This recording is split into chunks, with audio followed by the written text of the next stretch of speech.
Bonjour à toutes et à tous, vous écoutez Cinécast, le podcast qui chaque semaine vous recommande des films à voir au cinéma, en streaming ou VOD.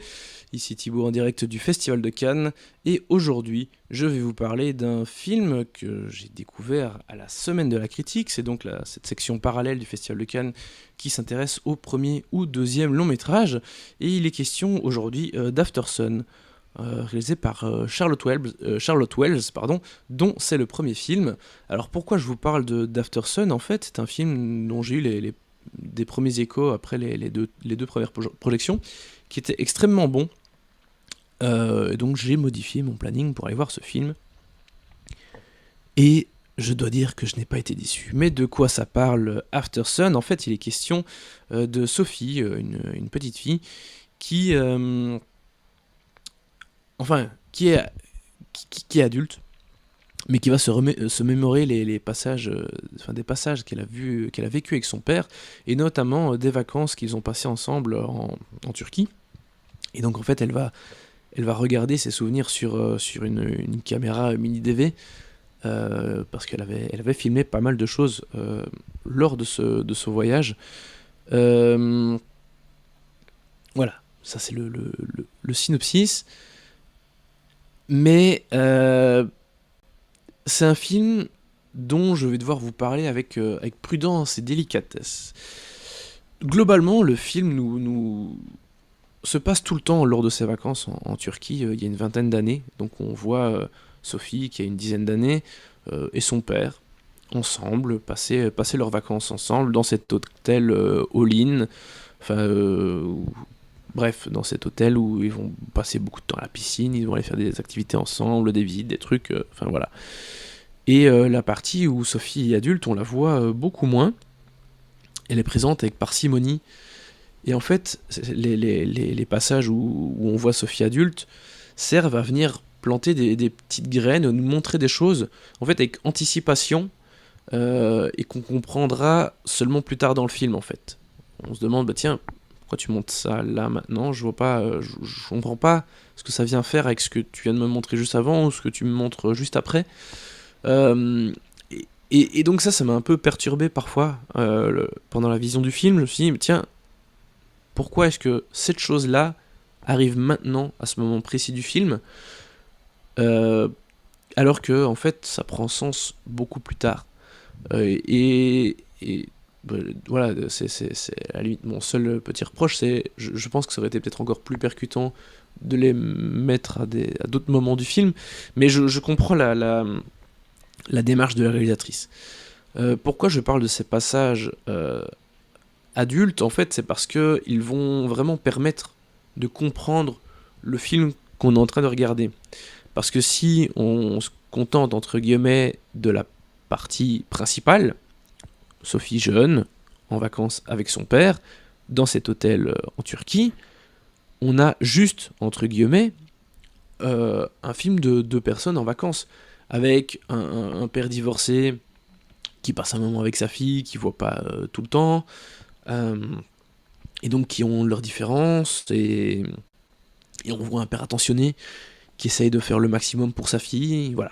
Quelque chose d'assez classique, mais qui fonctionnerait bien en soi.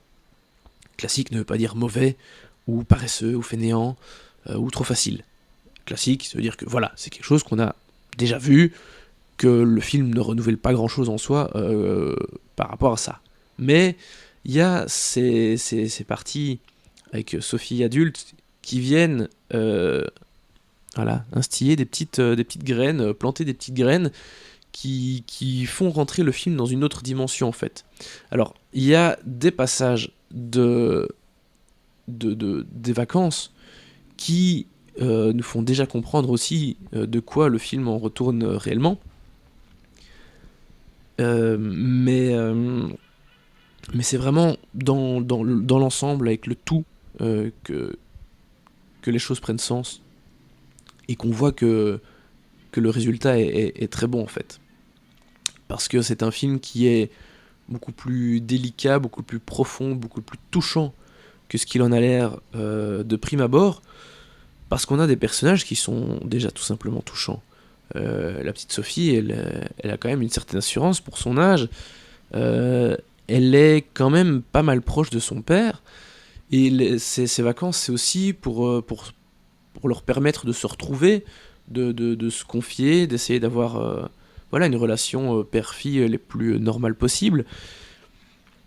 Et c'est vraiment un moment qui leur fait du bien. Alors bien sûr, y a des décalages. C'est un père et sa fille, en bas âge, enfin bas âge, voilà, je lui dis une petite dizaine d'années.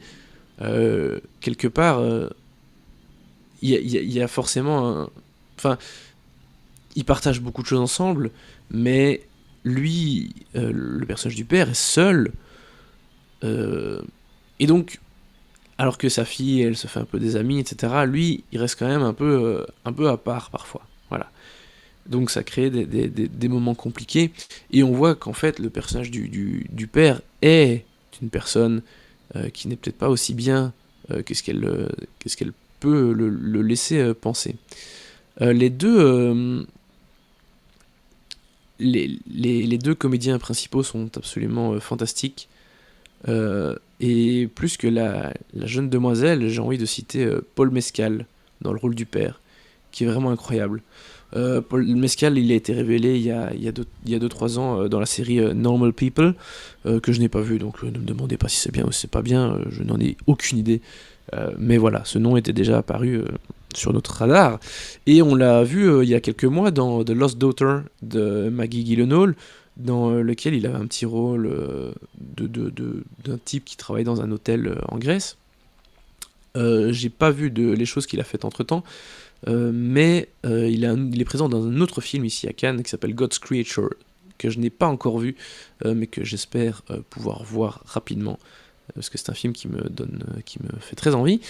Bref, tout ça pour dire que Paul Mescal est vraiment incroyable. Il dégage une énergie, il dégage un charisme dingue, et je trouve qu'il gère ce rôle de père à merveille. Vraiment, il y a une vraie complicité entre le personnage de Sophie et le sien. Euh, et vraiment, je vois rien à redire, vraiment, par rapport à la prestation des deux comédiens. Euh, et elle, c'est Francesca Corio, si je ne dis pas de bêtises, mais c'est peut-être Celia Rowlson Hall, parce que là je m'embrouille un peu dans les euh, prénoms, désolé. Mais enfin, bref, casting vraiment très très très très bon. Les comédiens sont au top. Et Charlotte Wells, bah, son film a l'air de pas payer de mine, hein. Ça a l'air d'être un petit truc comme ça. Et honnêtement, c'est un peu peut-être pour ça que je ne l'ai pas repéré tout de suite. Enfin, parce que quand on prépare un festival, ça prend du temps, il faut regarder un peu tout ce qu'il y a à voir. Il y a énormément de choses à voir en festival. Mais ici, voilà, c'est le genre de truc, le genre de surprise à laquelle je ne m'attendais pas. Et j'en suis ravi. Donc je suis vraiment extrêmement ravi d'avoir ajouté ce film à mon programme. Parce que c'est le genre de petit, entre guillemets, film qui va faire du bruit. Parce que voilà, sous ces apparences de films un peu classiques, un peu banals, en fait se cachent des choses plus profondes, extrêmement bien traitées par la réalisatrice, euh, très bien jouées, et c'est très très touchant, vraiment, très très touchant. Donc vraiment Aftersun, c'est une magnifique réussite, et concernant ma note, ce sera un très beau 4 étoiles, voilà. Il y en a pas, il y en a eu quelques-uns quand même, des 4 étoiles pendant le festival là, jusqu'à présent, mais pas tant que ça, et celui-ci le mérite amplement. Bref, voilà qui conclut cet épisode consacré à Aftersun. N'hésitez pas à partager votre avis sur le film quand vous l'aurez vu, et si ce n'est pas déjà fait, à vous abonner au podcast sur la plateforme de votre choix, et Dieu sait qu'il y en a. Bref, à très bientôt pour de nouvelles recommandations.